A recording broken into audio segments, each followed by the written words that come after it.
Everywhere Fellowship Podcast. I am joined today by an old friend, a good friend, Mr. Jesse Bentley. Jesse, welcome to the fellowship. Oh man, so great to be here. Yeah, it's good to have you on and on to this new version of the podcast. You've been a guest before, but this time it's kind of unique because you're not in Spain at the moment. You're here in the United States. It's true. On your porch.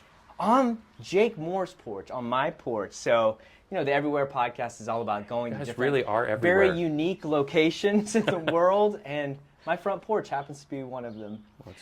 We had plans to go to some other really cool places in my neighborhood, but then it started raining, and people showed up on a motorcycle, and it was like, I think we got to Trains coming by. Trains coming by. It's like we got to pivot. We got to do something a little bit different. So flexible.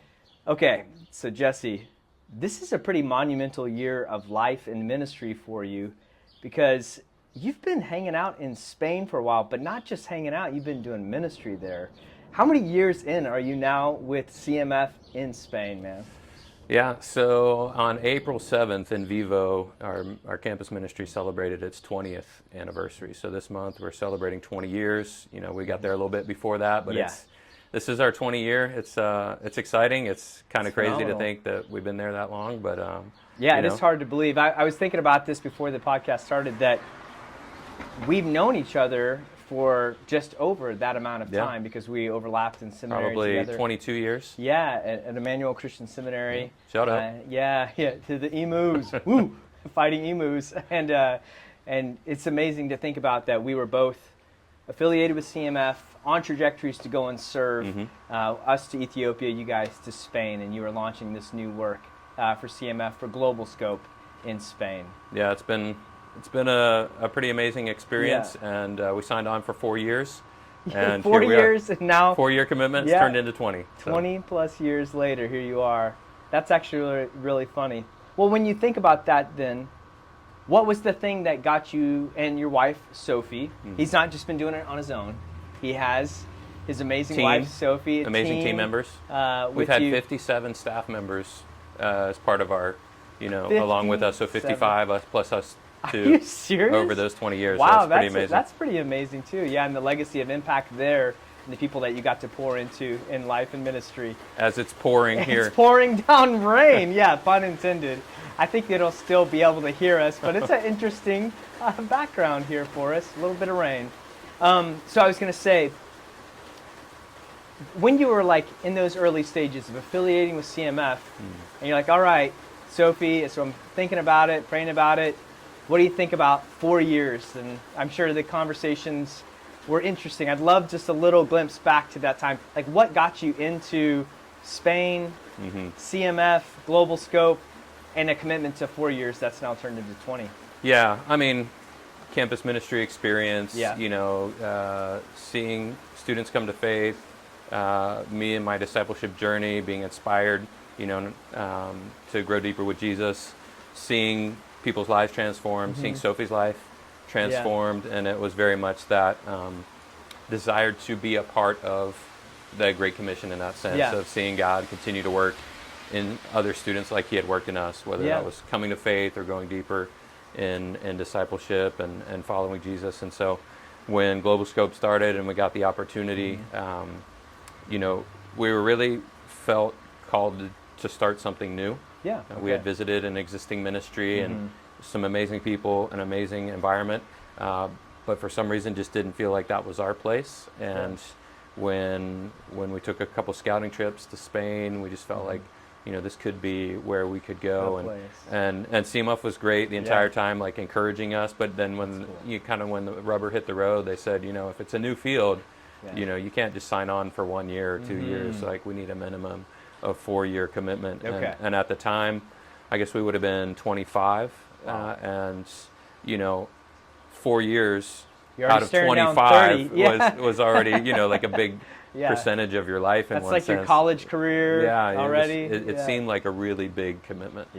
But I think, and you probably experienced this as well, like after 4 years, it felt like we were just kind of getting into learning the culture, Spanish the language, sounded and okay. You're starting to get comfortable. And I remember the shift for us came when we came back from that first furlough. On our first stint, it was like, well, I don't want to buy a toaster because I can't bring it back with me, or I don't want to buy this because I can't bring it back with me. Yeah. And then when we came back from furlough, it was very much like coming home. Our kids didn't know anything else than just the home where we had lived, and so it was very much, when we came back and our kids said, "Oh, we're home," and I think for Sophie and I, that was kind of when we kind of had a mentality shift of that pivot into that second term. That this really was the home that God had called us to serve in, and to raise our family there, and to be completely engaged and not worry about what appliance I wouldn't be able to take home with me, like moving beyond those that mentality. And I think that served us well for just kind of putting down deep roots. And of course it really helps that Sophie's family's European, and so we had that connection on that side of the ocean. I think that was a big part of it as well. I think that probably helps on some level, but just the reality that this is our life, and this is even what we're called to, and this is what we've grown to love, even in the difficulties of it. Becomes it was perfect. Every day was perfect. Yeah, it was, teammates, situations perfect. And living in Spain, it's like a vacation. All the time. Always a vacation, beach life. It's the ups and downs, and you learn that. And and I've always told, and Sophie knows this, we talk about it too. But I would be willing to go do something else if I felt more excited about what that other thing was going to be, and I haven't found that yet. And I very much felt like, God, if you want me to do something else, I will. But for these 20 years, I felt that what I'm most excited about is what we're doing right now, and the students that we get to invest in, and the ministry that we get to be a part of. So, that's huge. Yeah, and that keeps you in the game. That keeps you in the fight. It keeps you at it. Yeah, I love that. Now, you mentioned this already, but when you started, when you affiliated with CMF, y'all didn't have any kids. What did that look like then for your family over the years? I mean, you mentioned kids and their perspective on life, but when did they come into the picture for you and your journey of faith and ministry? Well, I think Juliet was born our first a year before we left for the field. So while we were in support raising and in seminary, and I think we had envisioned going as a young married couple without kids. Yeah. We had singles that were with us as we planted, and so that was just, it's a huge adjustment, right, for anybody when you become a parent. Yeah. Everything changes in a lot of sense, but the mission didn't change. So your situation changed. Your schedule changes. Yeah. Some of your priorities change, or your availability, perhaps, but at no point I felt like that my mission life had changed. It was still to follow Jesus. Now I have to do that as a father. Yeah. And so that's fine, and that becomes a very important priority. Yeah. But that first priority of mission for Jesus, I felt like that's clear, and everything else we'll figure out as we go. Yeah. And then raising kids, I think where we got to do that mostly in Salamanca, and then now in Valencia, has been that journey of discovering who you are and discovering everything that's inside of you, and the good, the bad, the ugly. Yeah, it's we're called to disciple our kids, but I think at the same time, God is discipling us, or that we're being discipled through that experience. Yeah. And I think that's the same in marriage. It really is. I think that iron sharpens iron idea, even in marriage, and so that's been beautiful, and that's been at times very hard. But I don't think I would still be on the field if I weren't married. At least in our case, I think that we've helped each other continue to stay focused on why are we there, and why we were called to do that, and encouraging one another in that. I don't know if this is true for you guys. It seemed like when I was on my off days, Aaron was able to help me get a reset. Yeah, compensate, and vice versa. Is that a little bit? Yeah, absolutely. Yeah. Absolutely. And there's also times when you're both doing well, and then there's also times when you're both not doing well. Yeah. And we have leaned on member care and our teammates and friends to get through those seasons. Yeah. And sometimes those seasons are really hard and long, but we have come out of those seasons. And would you say that's the value of team, though, not doing it on your own? Oh, yeah.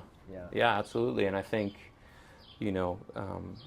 having that image that I can't do this on my own. It's just a reminder of, it keeps you focused on that idea of a bigger family. Yeah. Right. Yeah. Family of faith. Yeah. That's So. phenomenal.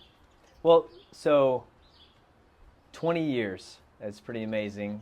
And it's hard in a short podcast to encompass probably all the different layers of challenges and joys that you've experienced. But I'd love to hear what would be one or two maybe points of transformation or joy that as you reflect back over the last 20 years that you'd love to maybe share. Yeah, I mean, we have had the privilege, like I said, we've gotten a chance to work with over 50 staff members, over 100 exchange students, and then of course the students that we're investing in there on the ground in Salamanca and Valencia, thousands over that time.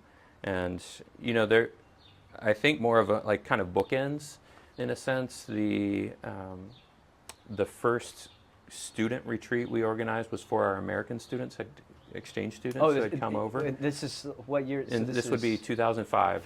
Yeah, okay. 2005, January. Because you had a huge group, right? We had 12 exchange students. Yeah, we had a big group.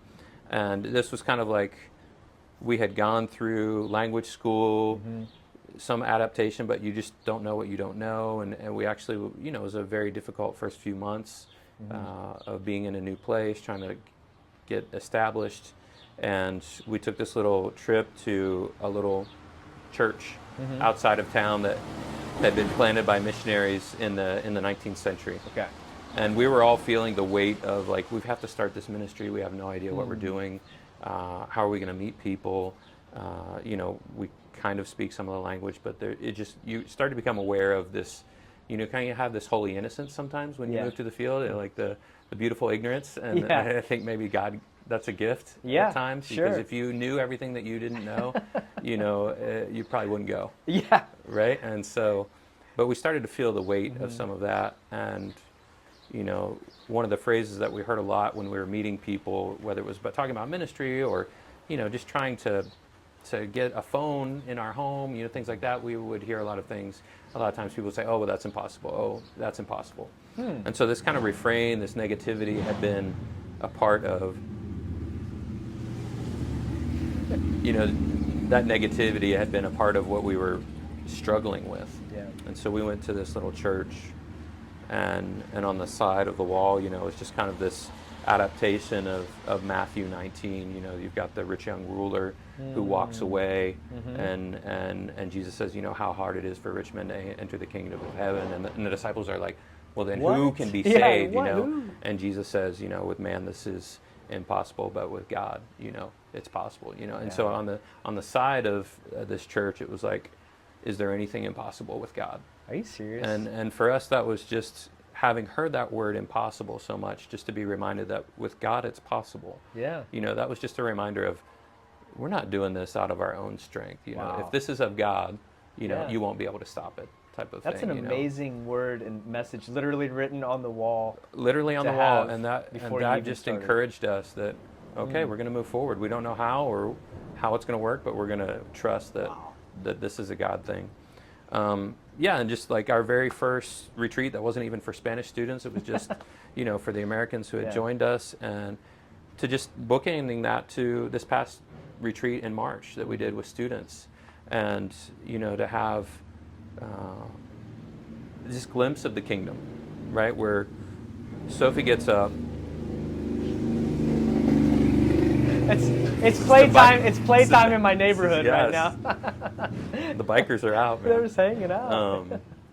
To have a Saturday night where Sophie gets up and shares 4 stories about 4 people that had impacted her journey of faith, and just how she had met Jesus through the impact of these people. Globalscope's a very relational ministry, and that's how all of us hear the gospel is through someone, through right? Yeah. And so, and to see the students respond, and to break out into groups to pray and to confess, and to, some students were talking about things that we didn't know about and they'd never shared, and just seeing the power of the Spirit work in the lives of people, because Sophie shared her testimony, and then how God honors that and uses that.